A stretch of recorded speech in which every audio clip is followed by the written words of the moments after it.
Hi friends, welcome back to MS study line YouTube channel.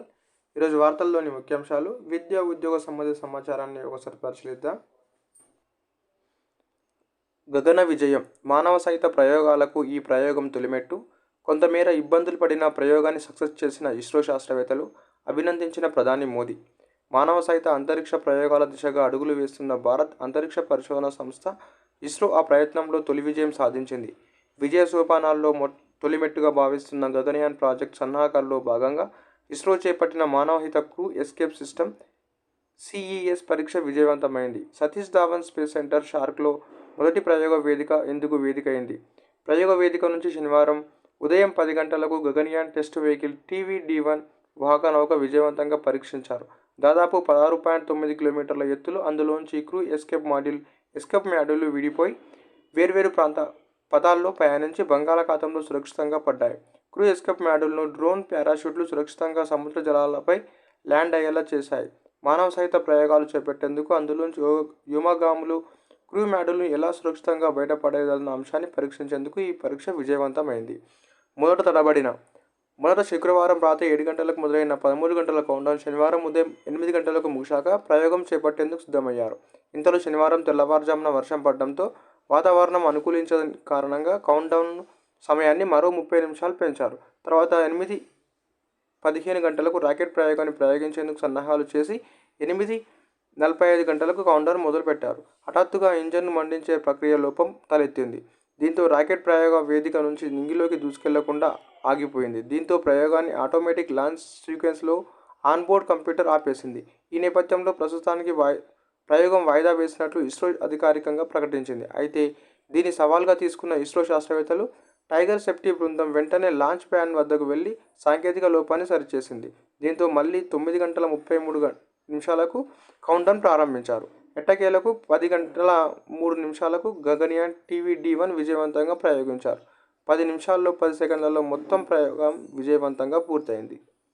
గగనయాన్లో భాగంగా మొదటి దశ ప్రయోగం మొదట కొంత అవాంతరాలు ఎదురైనప్పటికీ ఇస్రో విజయవంతంగా చేపట్టింది. Section 22A చట్టబద్ధమే. ఆక్రమణలకు చెక్ పెట్టడానికి రిజిస్ట్రేషన్ చట్టానికి సవరణ. ఆస్తి హక్కుకు భంగం అన్నది అపోహ మాత్రమే. ఇబ్బందులుంటే పరిష్కారానికి ప్రత్యామ్నాయాలున్నాయి హైకోర్టు. భూమాఫియా, అసాంఘిక శక్తులు పేటరేగి ప్రభుత్వ, ప్రైవేటు భూములను ఆక్రమించి ఇతరులకు రిజిస్ట్రేషన్ చేయిస్తున్నాయి. ఆక్రమణల నిరోధానికే ప్రభుత్వం సెక్షన్ 22A తెచ్చింది. రాజ్యాంగ అధికరణ 300A ఆస్తిపై హక్కును కలిగిస్తుందనడంలో ఎలాంటి సందేహం లేదు. అయితే ఈ సెక్షన్ కింద రిజిస్ట్రేషన్ను నిరాకరించడం ఆస్తి హక్కు భంగమని ఊహించడం సరికాదు, అది అపోహ మాత్రమే అని హైకోర్టు స్పష్టం చేసింది. ప్రభుత్వ, మత, ధార్మిక సంస్థలకు చెందిన ఆస్తుల అక్రమ రిజిస్ట్రేషన్లు నిరోధించడానికి 2007లో నాటి ఏపీ ప్రభుత్వం రిజిస్ట్రేషన్ చట్టాన్ని సవరిస్తూ సెక్షన్ 22Aను చేర్చడాన్ని హైకోర్టు సమర్థించింది. ఇది చట్టబద్ధమేనని తేల్చి చెప్పింది. ఈ సెక్షన్ ద్వారా ఆస్తి హక్కులు, రాజ్యాంగ హక్కులకు భంగం అన్నది కేవలం అపోహ మాత్రమేనని స్పష్టం చేసింది. ఈ సెక్షన్ కింద వివాదాస్పద భూముల అధికారుల రిజిస్ట్రేషన్ను నిరాకరించడంతో ఇన్వెక్టా టెక్నాలజీస్ ప్రైవేట్ లిమిటెడ్తో పాటు పలువురు వేర్వేరుగా 2007 నుంచి పిటిషన్లు దాఖలు చేశారు. వీటిపై ప్రధాన న్యాయమూర్తి justice Alok Aradhe, justice NV Shravan కుమార్లు ధర్మాసనం విచారణ చేపట్టి ఇటీవల కీలక తీర్పు వెలువరించింది. పిటిషనర్ల తరపున న్యాయవాదులు వాదనలు వినిపిస్తూ చట్ట సవరణకు రాష్ట్రపతి అనుమతి లేదని తెలిపారు. సెక్షన్ 17 కింద ఉన్న హక్కును 22A హరించజాలదు. రాజ్యాంగ అధికరణ 14(300)(A)కు రిజిస్ట్రేషన్ చట్టంలోని సెక్షన్ 17, 49, 17 నుంచి 73, 76లకు విరుద్ధమని వివరించారు. ప్రభుత్వం తరపున అడ్వకేట్ జనరల్ బిఎస్ ప్రసాద్ వాదనలు వినిపించారు. చట్ట సవరణ చేసే అధికారం ప్రభుత్వానికి ఉందని, రాష్ట్రపతి అనుమతి పొందాక సవరణ చేశామని తెలిపారు. 2007 మే 28న రాష్ట్రపతి అనుమతి. సెక్షన్ 17 ఎలాంటి వ్యక్తులకు ఎలాంటి హక్కును అందించలేదని, అందువల్ల దానికి విరుద్ధమన్నది అపోహ మాత్రమేనని ధర్మాసనం పేర్కొంది. అందుబాటులోకి మన ఆక్సిజన్ 18. మనుగురు భారాజల కర్మాగారంలో ఉత్పత్తి. ప్రపంచ దేశాల సరసన భారత్. దేశ శాస్త్ర పారిశ్రామిక రంగంలో భారత్ సరికొత్త చరిత్ర లిఖించింది. ఆక్సిజన్ 18 ఐసోటోప్ సమృద్ధిగా ఉండే నీటిని ఉత్పత్తి చేసి ఈ సామర్థ్యం గల అతి కొన్ని దేశాల సరసన నిలిచింది. భద్రాద్రి కొత్తగూడెం జిల్లా అశ్వాపురంలోని మనుగురు భారాజల కర్మాగారంలో ఆక్సిజన్ 18 ఐసోటోప్ సమృద్ధిగా ఉండే నీటి ఉత్పత్తి జరుగుతోంది. ఇప్పటికే ఉత్పత్తి చేసిన ఈ నీటి నాణ్యత అంతర్జాతీయ ప్రమాణాలకు అనుగుణంగా ఉన్నట్లు దాన్ని వినియోగిస్తున్న సంస్థలు వెల్లడించాయి. అలాగే అమెరికాకు చెందిన ఓ ప్రైవేటు టెస్టింగ్ ల్యాబొరేటరీ సైతం ఈ నీటిని నాణ్యమైనదిగా నిర్ధారించింది. ఈ మేరకు department of atomic energy head doctor Rajesh Vatsa ఓ ప్రకటన విడుదల చేశారు. క్యాన్సర్ నిర్ధారిత వైద్య పరీక్షలకు ఉపయోగించే పీఈటీ స్కాన్లతో పాటు జీవక్రియలపై పరిశోధన, ఆమ్ల వర్షాల వంటి ప్రతికూల పర్యావరణ పరిస్థితులపై అధ్యయనం కోసం ఆక్సిజన్ 18 ఐసోటోప్ సమృద్ధిగా ఉండే నీటిని వినియోగిస్తున్నారు. అయితే ప్రస్తుతం ఈ నీటి కోసం భారత్ పూర్తిగా దిగుమతులపై ఆధారపడుతుంది. నీటితో మనుగురు బారాజల కర్మాగారంలో ఉత్పత్తి కావడంతో భారతదేశం పొరుగు దేశాలపైన ఆధారపడవలసిన అవసరం లేకుండా పోయింది.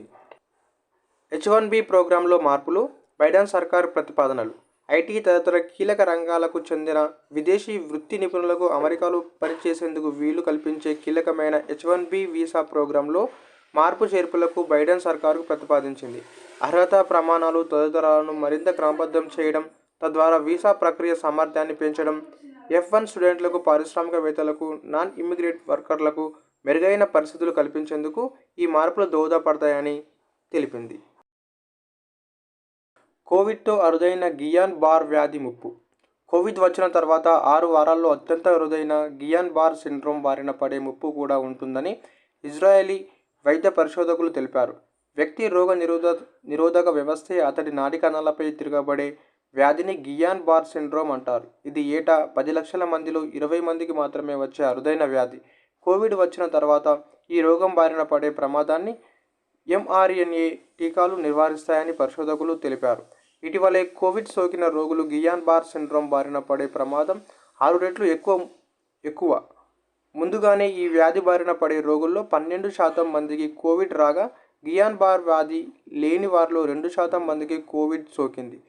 ఇటీవలే mRNA టీకాను తీసుకున్న వారికి గియాన్ బార్ వచ్చే ప్రమాదం సగానికి సగం తగ్గిపోయింది. గియాన్ బార్ వ్యాధి సోకినప్పుడు కాళ్ళలో తిమ్మిర్లుగా ఉన్నట్లు అనిపించి క్రమంగా లక్షణం చేతులు, ముఖానికి పాకుతుంది. చాలా కొద్ది మందిలో